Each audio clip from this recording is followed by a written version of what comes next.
प्यारे विद्यार्थियों, आज हम बात करेंगे पशुओं में बहुत कॉमन पाई जाने वाली बीमारी जिसको हम लोग मिल्क फीवर के नाम से जानते हैं। इसको हाइपोकैल्सीमिया भी बोल देते हैं, कई इलाकों में इसको पार्चुरेंट पेरिसिस भी बोल देते हैं, काविंग पैरालिसिस भी कह देते हैं। पर बेसिकली ये इसके अलग अलग नाम हैं, लेकिन बेसिकली ये बीमारी होने का कारण खून में कैल्शियम की कमी के कारण होती है। और कैल्शियम का जो काम है हमारी बॉडी में, जो हमारे मसल्स की टोन है, जो हमारे मसल्स काम करते हैं, मसल्स की टोन को मेंटेन करना है। जब खून के भीतर कैल्शियम की कमी हो जाती है तो पशुओं के शरीर में जो मसल्स हैं वो काम नहीं कर पाती। जब मसल्स काम नहीं कर पाते तो पशु क्या होता है, थोड़ा सा लड़खड़ाने लगता है, क्योंकि उसकी लातों पे भार नहीं आता।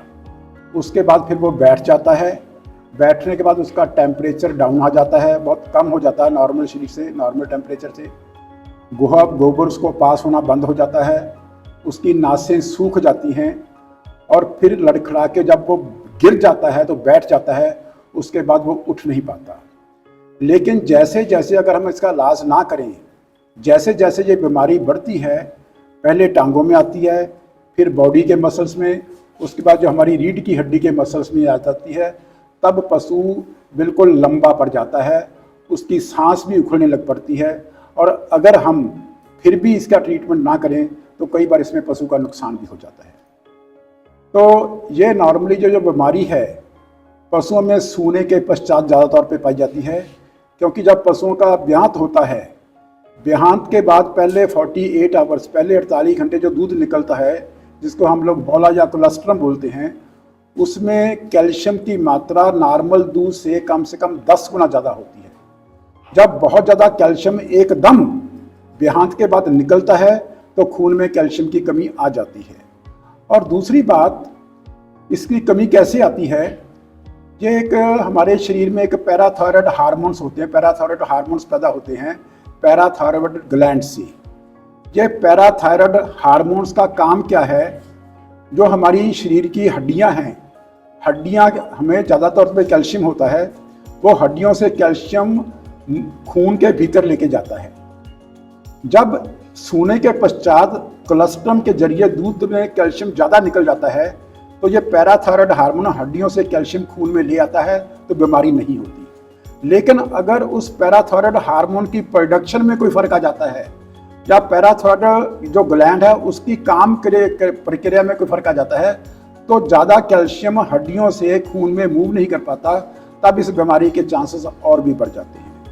तो हम सभी विद्यार्थियों को बताना चाहता हूं कि सूने से पहले अगर पशु को ब्यात से 15 दिन पहले ऐसा मिनरल मिक्सचर जिसमें विटामिन डी की काफ़ी ज़्यादा क्वांटिटी हो, अगर ऐसा सप्लाई कर दो तो इसमें होने के बीमारी के चांसेस बहुत कम हो जाते हैं।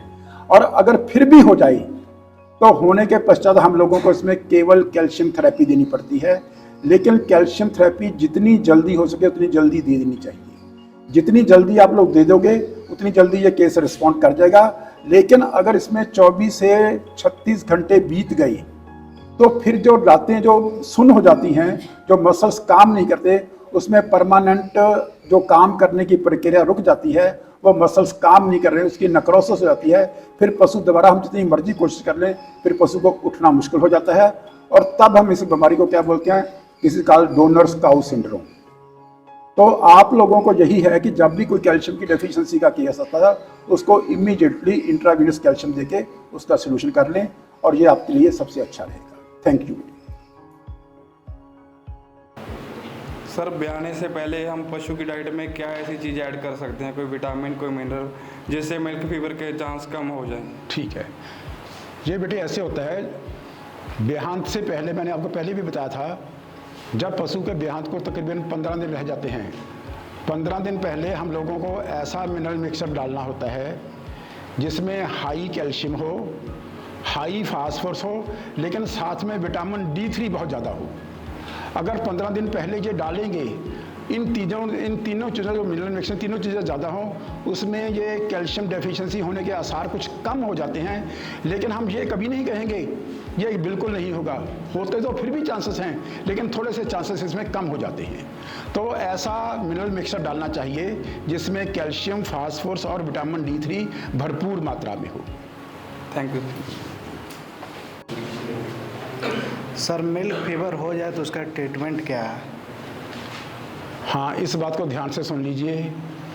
देखो, बॉडी में जो हमारा खून होता है, दूध कहाँ से बनता है पहले आप लोगों को ये पता होना चाहिए। दूध केवल खून से बनता है। जब खून की सर्कुलेशन अडर के भीतर होती है तो अडर में ये खून वाले जो अडर के सेल्स होते हैं, खून में से ऐसी चीज़ें निकाल लेते हैं जिनके मिलने से ये दूध बन जाता है, ठीक है ना। तो दूध में जो हमारा खून होता है, खून के भीतर कैल्शियम भी होता है, मैग्नीशियम भी होता है, फास्फोरस भी होता है। और इन तीनों की जो रेशो होती है खून के भीतर, पशुओं के खून के भीतर 1:1 की होती है। अगर इस तीनों में से किसी एक चीज़ की डेफिशिएंसी भी हो जाए तो ये रेशो डिस्टर्ब हो जाती है। अगर रेशो डिस्टर्ब होने से किसी भी कारण कैल्शियम की कमी हो जाए तो फिर ये बीमारी हो जाती है।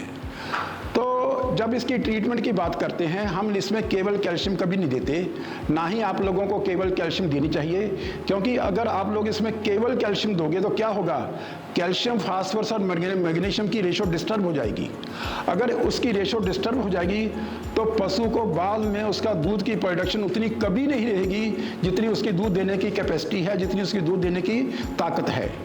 तो जब भी आप लोगों को इसका ट्रीटमेंट करना है, आपको कैल्शियम, फास्फोरस और मैग्नीशियम की कंबाइंड थेरेपी, जो फील्ड में जो आपके माइफेक्स के नाम पे आती है, इसमें ये तीनों धातुएं होती हैं ताकि इसमें ब्लड का लेवल तीनों का मेंटेन रहे। आपको 300 से 400 ml, मे बी 450 ml तक भी, क्योंकि एक बॉटल 450 ml की आती है, इसको सीधा इंट्रावीनस देना पड़ता है।